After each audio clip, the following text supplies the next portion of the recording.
नमस्कार दोस्तों, स्वागत है आपका आज के मुख्य समाचार में, जिसमें सबसे पहली बड़ी खबर में जिक्र होगा कि एग्जिट पोल ने बढ़ाई नेताओं की बेचैनी। तेजस्वी यादव बोले कि अब नतीजों के दिन ही आएंगे सामने। और इसी के साथ दूसरी बड़ी खबर में आपको बताएंगे कि एग्जिट पोल के नतीजों पर कपिल सिब्बल का तंज, बोले एनडीए का एग्जिट और महागठबंधन का पोल। और तीसरी बड़ी खबर में जिक्र होगा कि बिहार में सरकार बनने की सुगबुगाहट के बीच एक्टिव हुई कांग्रेस, पटना में चल रहा है जबरदस्त मंथन। तो दोस्तों, हर एक खबर की गहराई में आपको ले जाएंगे, लेकिन उससे पहले अगर आपको भी ऐसा लगता है कि बिहार के विधानसभा चुनाव के नतीजों में भाजपा जेडीयू का सूपड़ा साफ होना तय है, तो आप अभी इस वीडियो को लाइक कीजिए और इस लाल बटन को दबा के इस चैनल को फ्री में सब्सक्राइब करके घंटी बजाकर कमेंट में लिखिए जय हिंद। दोस्तों, रुक करते हैं तमाम बड़ी खबरों की तरफ। एग्जिट पोल ने बढ़ाई नेताओं की बेचैनी। तेजस्वी बोले अब नतीजों के दिन ही सामने आएंगे। जी हां दोस्तों, एग्जिट पोल के नतीजों ने राष्ट्रीय जनता दल और महागठबंधन के खेमे में जहां खुशी की लहर दौड़ा दी, वहीं एनडीए खेमा मायूस नजर आ रहा है। एग्जिट पोल के नतीजों के अगले दिन सभी बड़े नेता इंडिया टुडे एक्सिस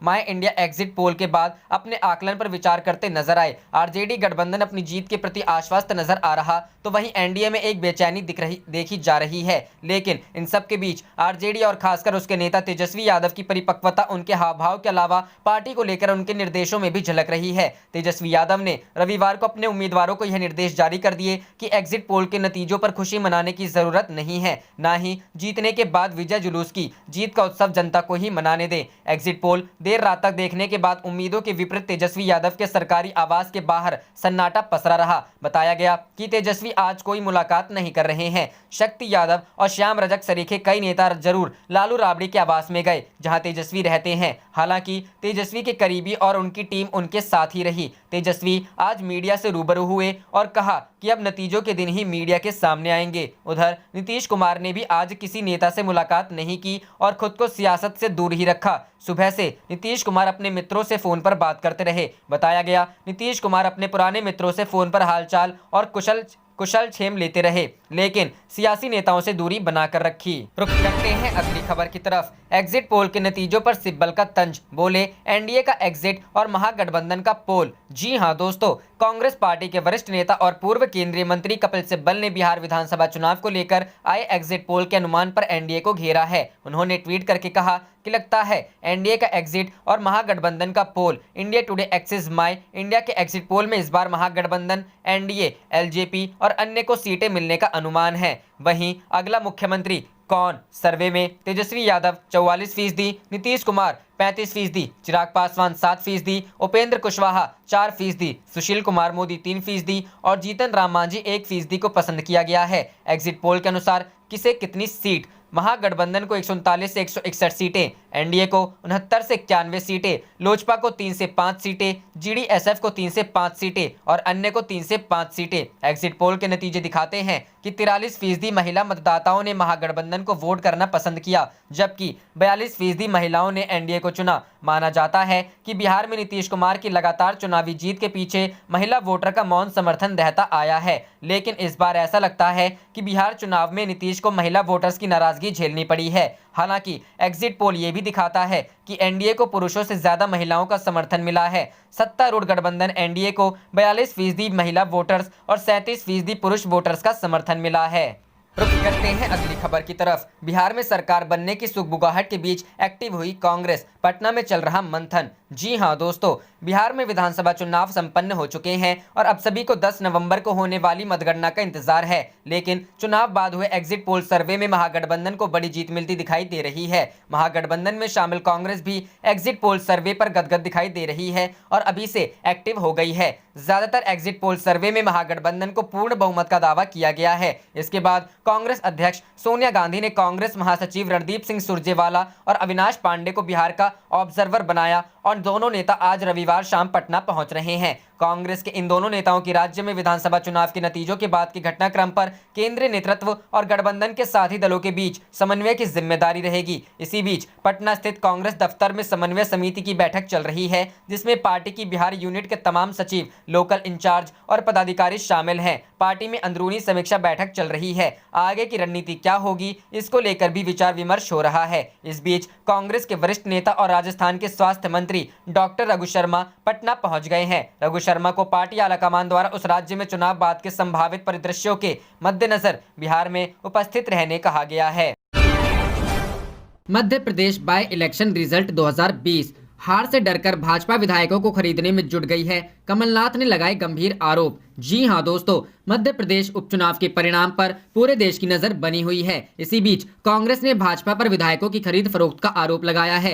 सूबे के पूर्व मुख्यमंत्री और वरिष्ठ कांग्रेस नेता कमलनाथ ने भाजपा पर एक बार फिर विधायकों की खरीद फरोख्त की कोशिश का आरोप लगाकर राजनीति को गर्म कर दिया है। कांग्रेस नेता कमलनाथ ने कहा कि मध्य प्रदेश के मतदाताओं ने 28 विधानसभा सीटों पर हुए उपचुनाव में सच्चाई को वोट देने का काम किया है। भाजपा को महसूस हो गया है कि वह बड़ी हार का मुंह देखने वाली है। यही वजह है कि वे फिर से हॉर्स ट्रेडिंग के प्रयास में जुट चुके हैं। आगे कमलनाथ ने दावा किया कि कई निर्दलीय विधायकों के साथ संपर्क भाजपा कर रही है। कमलनाथ के आरोप का जवाब देते हुए भाजपा नेता नरोत्तम मिश्रा ने कांग्रेस पर पलटवार किया और कहा कि विधायकों से सौदेबाजी का कमलनाथ जी का नया आरोप उनकी हताशा का प्रतीक है। यदि उनके पास कोई प्रमाण है तो सामने लाने का काम करें। असल में कांग्रेस विधायकों का उन पर भरोसा खत्म हो गया है। दरअसल 11 नवंबर को कांग्रेस विधायक दल की बैठक में उनकी प्रदेश से विदाई होनी तय है। आपको बता दें कि मध्य प्रदेश में 28 विधानसभा सीटों पर पिछले मंगलवार को हुए उपचुनाव के नतीजे 10 नवंबर को आने वाले हैं, जिसके पहले दोनों पार्टियों यानी भाजपा और कांग्रेस के नेताओं की धड़कनें तेज है। ऐसा इसलिए क्योंकि उपचुनाव के ये परिणाम न केवल प्रदेश के मुख्यमंत्री शिवराज सिंह के नेतृत्व वाली भाजपा सरकार के भाग्य का फैसला करेंगे, बल्कि प्रदेश के 3 छत्रपों यानी मुख्यमंत्री शिवराज सिंह चौहान, पूर्व मुख्यमंत्री कमलनाथ और भाजपा नेता ज्योतिरादित्य सिंधिया के राजनीतिक भविष्य पर भी असर डालने का काम करेंगे। करते हैं अगली खबर की तरफ। अर्नब गोस्वामी ने बताया अपनी जान को खतरा, कहा मुझे जेल में पीटा गया। जी हां दोस्तों, रिपब्लिक मीडिया नेटवर्क के प्रधान संपादक अर्नब गोस्वामी ने अपनी जान को खतरा बताया है। उन्होंने मुंबई पुलिस पर उन्हें पीटने का आरोप लगाया है। आत्महत्या के लिए उकसाने के 2 साल पुराने मामले में अर्नब को पुलिस ने 4 नवंबर को गिरफ्तार किया था। अर्नब ने आरोप लगाया था कि गिरफ्तारी के दौरान भी उन पर और उनके परिजनों पर पुलिस द्वारा हमला किया था। इसकी वजह से उनके बाएं हाथ पर 6 इंच का घाव हुआ और उनकी रीढ़ की हड्डी में भी गंभीर चोट आई है। वैसे अर्नब की मुसीबत कम होती दिखाई नहीं दे रही है।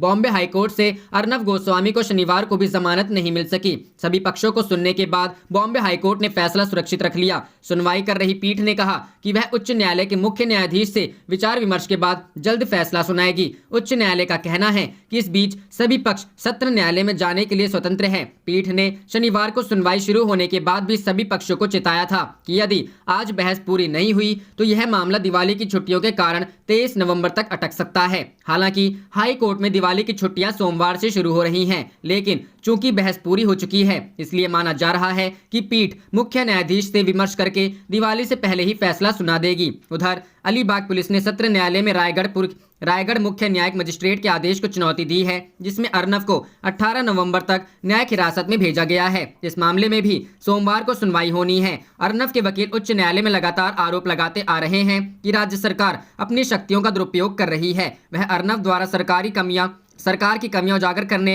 एवं उसके विरुद्ध सवाल खड़े करने के कारण उन्हें प्रताड़ित कर रही है। रुख करते हैं अगली खबर की तरफ। एग्जिट पोल सही साबित हुए तो तेजस्वी यादव 31 उम्र में होंगे सबसे युवा सीएम। जी हां दोस्तों, बिहार विधानसभा चुनाव में तीसरे चरण की वोटिंग शनिवार को संपन्न हो गई। अब सबकी निगाह 10 नवंबर को होने वाली मतगणना पर है, क्योंकि उसी दिन तय होगा कि बिहार का अगला मुख्यमंत्री कौन होगा। हालांकि India Today Axis My India exit poll के अनुमानों के अनुसार युवा तेजस्वी यादव बेरोजगार नौजवानों के भरपूर समर्थन के दम पर बिहार चुनाव में स्वीप करते दिख रहे हैं। वहीं लगातार 3 कार्यकाल के बाद नीतीश कुमार सत्ता से बाहर होते दिख रहे हैं। अगर एग्जिट पोल के नतीजे सही साबित हुए तो तेजस्वी महज 31 साल की उम्र में सीएम बनने वाले देश के सबसे कम उम्र के मुख्यमंत्री होंगे। 9 नवंबर 1989 को जन्मे तेजस्वी यादव सोमवार को 31 साल के हो जाएंगे। ऐसे में अगर तेजस्वी महज 31 साल की उम्र में मुख्यमंत्री बने तो भारतीय जनता दल के लिए यह बड़ी उपलब्धि होगी। डाटा के अनुसार एमओ हसन फारूक अप्रैल 1967 को मात्र 29 साल की उम्र में पुडुचेरी के मुख्यमंत्री बने थे। हालांकि पुडुचेरी एक केंद्र शासित प्रदेश है। ऐसे में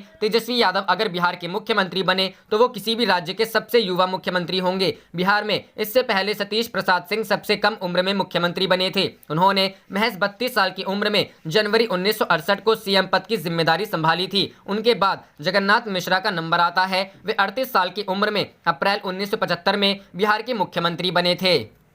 रुक करते हैं अगली खबर की तरफ। क्या एलजेपी ने डुबो दी नीतीश की नैया, घर के चिराग से लगी एनडीए के किले में आग। जी हां दोस्तों, लोक जनशक्ति पार्टी की कमान संभाल रहे चिराग पासवान बिहार चुनाव में कितनी रोशनी फैलाएंगे ये तो 10 नवंबर को ही पता चलेगा। लेकिन एग्जिट पोल के अनुमानों से ये जाहिर हो रहा है कि वो नीतीश कुमार की अगुवाई वाले एनडीए का गणित बिगाड़ सकते हैं। एग्जिट पोल से संकेत मिल रहे हैं कि एलजेपी ने बिहार चुनाव में अकेले मैदान में उतरकर बिहारी स्वाभिमान का ऐसा सियासी दांव चला है जिसने नीतीश कुमार की सत्ता की कुर्सी के पांव हिला दिए हैं। आप देख रहे थे आपका अपना चैनल जय हिंद जय भारत।